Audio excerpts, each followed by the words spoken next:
चलो ये क्वेश्चन देखते हैं। Two particles of equal mass m have respective initial velocities u along I cap and u along I cap plus j cap by 2. They collide completely inelastically, energy lost in the process कितना है? तो आपके पास एक मास m है, ये along I cap, इसके पास u velocity है।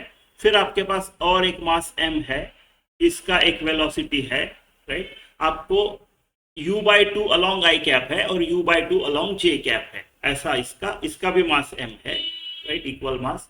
तो ऐसा है u by two along i cap और u by two along j cap, ऐसा आपको दिया हुआ है, ठीक है। ये दोनों मान लो कहीं तो कोलाइड हो गए, ये दोनों कोलाइड हो गए। कोलाइड कंप्लीटली इनइलास्टिक है, तो अभी मेरे पास 2m का एक मास है। मान लो कोलिजन के बाद ये ऐसा कहीं तो जा रहा है with speed v।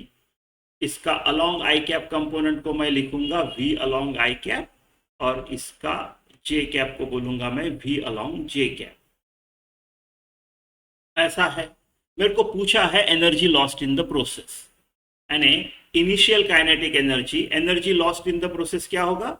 Energy lost जो होगा वो पहले कितनी थी मेरी इनिशियल, माइनस कोलिजन के बाद कितनी थी, ऐसा फाइनल बोल देते इधर।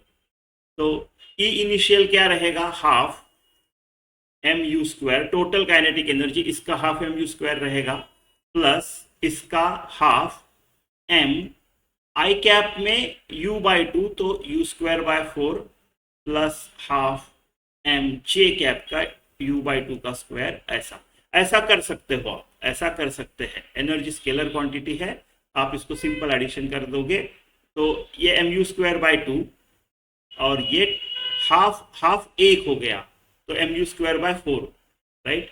तो half m u square plus m u square by 4, right. तो ये हो गया 2mu square by 4 plus 1mu square by 4, 3mu square by 4। ऐसा कर सकते हैं, ऐसा कर सकते हैं। या फिर अगर आपको कुछ कंफर्टेबल नहीं है तो इसका एक ओवरऑल वेलोसिटी फाइंड करो, राइट। ये u2 मान लो ये है, क्या बोलोगे आप? ये ऐसा रूट u बाई टू का whole square plus u by two का होल स्क्वायर, राइट, ऐसा। और फिर हाफ एम यू स्क्वायर करो इसका वेलोसिटी, ये इन दोनों का जो एडिशन आया उतना ही आएगा, ठीक है, उतना ही आएगा। करके देख लो, मन में डाउट है तो, बट ऐसा कर सकते हैं, ठीक है। तो ये है फाइनल एनर्जी। क्या होगा फाइनल एनर्जी के लिए? अब मेरे को v चाहिए, है ना, तो उसके लिए मैं लगाऊंगा कंजर्वेशन ऑफ मोमेंटम। एक बार अलोंग आई कैप, एक बार अलोंग जे कैप। तो अलोंग आई कैप अगर मैं कंजर्वेशन ऑफ मोमेंटम लगाऊं तो ये है एम यू प्लस ये है m into u by two along i cap is equal to 2m combined mass हो गया, राइट, और v अलॉन्ग आई कैप, ठीक है, v अलॉन्ग आई कैप। ऐसा है, ऐसा है। तो m m m गया 3 बाई टू यू, एक और आधा 1.5 is equal to 2 v along i cap, right. तो ये 2 इधर आ गया, तो v अलॉन्ग आई कैप जो आता है मेरा 3 बाय 4 u, ऐसा आता है।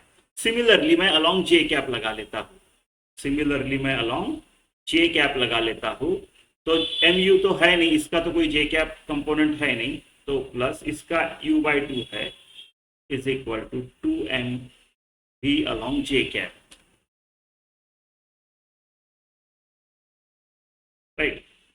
तो एम गया, ये u बाय 4 आ गया, right. So v along j cap जो है आपका u बाय 4 आता है। अब फिर कर लो फिर से kinetic energy calculate, right, kinetic energy calculate. तो कितना आएगा आफ्टर वाला के ई फाइनल जो आएगा वो कितना आएगा? ये आपका के ई इनिशियल हो गया, ई आई हो गया, ये है ना, ई आई हो गया। फाइनल क्या आएगा? ये आएगा आपका, ये आएगा आपका हाफ एम, इसका 2m है, इंटू वी स्क्वायर। अभी देखो, अभी वो वाला करते हैं, है ना। अब कर सकते हो ऐसा, आई कैप का अलग से स्क्वायर ले सकते हो, इसका अलग से कर सकते हो, और एनर्जी स्केलर क्वांटिटी है, डायरेक्ट ऑलजेब्रिक एडिशन कर सकते हो। तो आई कैप का कितना होगा? V square, v along i cap का स्क्वायर 9 बाई 16 यू स्क्वायर, ये आएगा, राइट, प्लस जे कैप का क्या आएगा, half 2m into u square by 16, right. तो के ई फाइनल क्या आएगा, मेरे ख्याल से नेक्स्ट पेज पे जाना ही चाहिए ना। तो ये गया m 9mu स्क्वायर बाय 16, तो के ई फाइनल जो है वो है 9mu square by 16 plus, right, plus इसका भी ये गया mu स्क्वायर बाय 16, कितना हो गया 10mu स्क्वायर बाय 16, मतलब 5mu स्क्वायर बाय 8। ये हो गया आपका के ई फाइनल। के ई इनिशियल क्या लाया था मैंने, के ई इनिशियल क्या लाया था 3mu स्क्वायर बाय 4,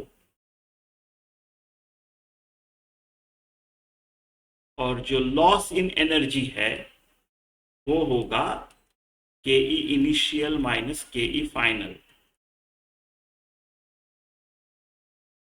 और वो आएगा 3mu square by 4 minus 5mu square by 8।